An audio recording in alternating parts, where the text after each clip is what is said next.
Welcome to the first episode of Who Are You and What Do You Do? I'm Andrea Iannetti and I'll be your host. Today we have the pleasure of interviewing Mizz KeKe, and she is with SCUMA. And for those of you who are not familiar with what that is, she's going to explain what that is. All right, thanks for having me. SCUMA Sure.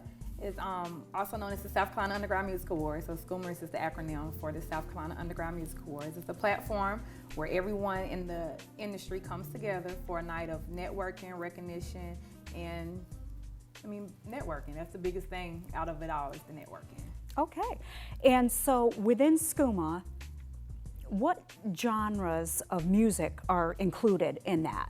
Well, it's an urban award show right now. Okay. Looking to expand, in the near future to rock and heavy metal and different genres like that. But right now we just have like gospel, hip hop R&B, and independent film artists and things like that. So Okay. it's like, I think it's over like 50 categories. And I understand, if I'm not mistaken, that there was a rumor out there that you're going on 10 years. Is that true? Yes, 10-year anniversary, yes ma'am. Well, 10 years. congratulations. I think that deserves a hand. Thank Thank you. 10 years, that's saying something, especially in a male-dominated industry. Let me ask you, when you first began SCUMA, what were some of the challenges being a lady with your resume and title? The biggest thing was selling myself to the people. Mm-hmm. Being a female, that's like me talking about football. I don't really know, too much about football, so I'm not credible. Right. And even in a male-dominant industry, for some reason, they feel like I don't know what I'm talking about when it comes to anything in the industry because I'm a female. So I don't understand. Right, right, that's right, yeah. Now, if they say 3rd down and 10, you may not know what that means. Right. Yeah, but you know what you're doing. So what would you say you did to establish yourself and make yourself be respected by those people who were naysayers that you were a woman and you could not have that position possibly? Being consistent. It's the Consistent. biggest thing. Yep, always. And making sure that whenever I'm making opinions or making statements, it was educated statements and opinions. So that was the biggest thing, but consistency was the biggest key. Okay. So they saw I wasn't going anywhere. Whatever they say, KeKe was still doing her thing. So. Right. Okay. And I'm big on clarifying misconceptions because too often people make assumptions. We know that, right? Mm-hmm. But they do, and so we want everybody to understand so that they don't think that you are pulling the strings like you have a puppet. Right. How does the nomination process work? The nomination process starts September the 1st, which is an open ballot for anyone to go in and nominate people that they feel are fit for the categories that are listed. Okay. So it's definitely not biased at all. I think this year I got over 100 nominees, and I don't know half of them. That's how I get to know people, is from nominations. Oh, So, okay. yeah. So Mizz KeKe is not sitting up at 3-4 o'clock in the morning trying to brainstorm who to put in these categories. I just don't have time. Okay, so it's annually and opens up in September. So what is it each year, you've been now 10 years, what is it that you really look forward to? Seeing the different people, seeing the event grow. Mm-hmm. Last year, I believe, we hosted, it was about 400 people there last year, and when I started out, there was only 150. Wow. So just looking at Wow. the growth every year, the different areas, I can tell, when the word gets to a different area, because like this year we have a lot of Columbia market inside of the award show. Oh, okay. So it used to be just Charleston and Myrtle Beach, and then it went from Myrtle Beach, Florence to Charleston. Now it's Myrtle Beach, Florence, Charleston, and Columbia. So just the growth, it just excites me every year. That is great. That is great. And the next thing that is important, as right now it's in the Carolinas, did you have any plans to expand beyond the Carolinas, or did you want to keep it home-based? Well, right right here? now I'm including North Carolina and South Carolina because it is the Carolinas. Before Okay. it was just South Carolina. Now Okay. it's North Carolina and South Carolina. It's based out of Myrtle Beach. This is my home, so it's going to stay based out of Myrtle Beach. That's right. And we do it, of course, slow, non-peak time around here. So it gives something. I want it to be something where the city looks forward to, like, oh man, they're having the South Carolina Music Awards this weekend. we gotta prepare. Right. I wanted to get to that magnitude. Right, right.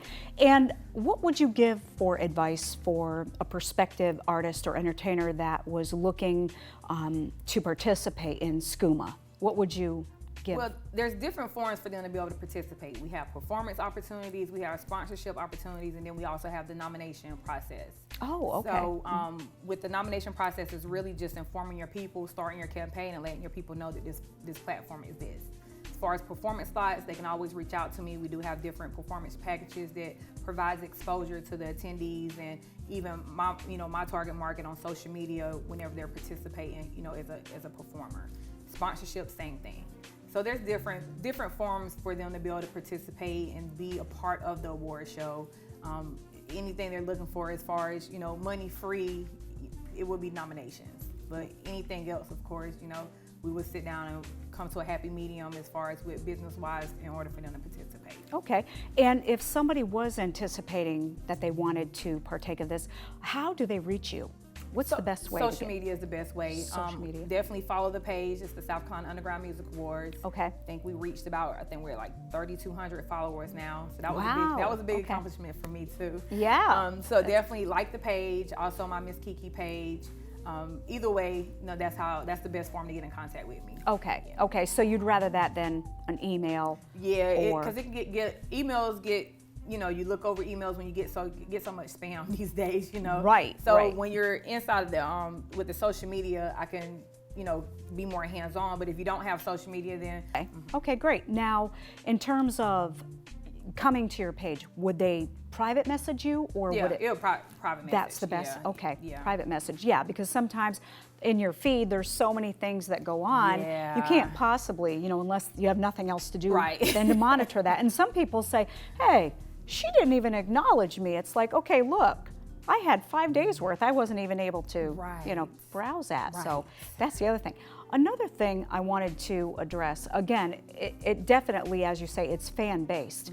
She's not picking, okay, guys, so don't beat her up, But how do you handle the haters, so to speak, when they think that they're the best? Not only should they have been nominated, but that they should have won the award. How do you handle that? I'm the only award show that published real numbers after the award show. So whenever the last award is presented, there's a link provided on the page. You can hit that link and it tells you exactly how many people voted for you, and it's a pie chart. It tells you exactly where you fell in line once you become a nominee and you move to the voting process. Okay. Now the nomination process, whenever they come at me, kind of crazy with that, I just inform them and educate them on how they can be a nominee for the following year. So I'm like, hey, let your people know.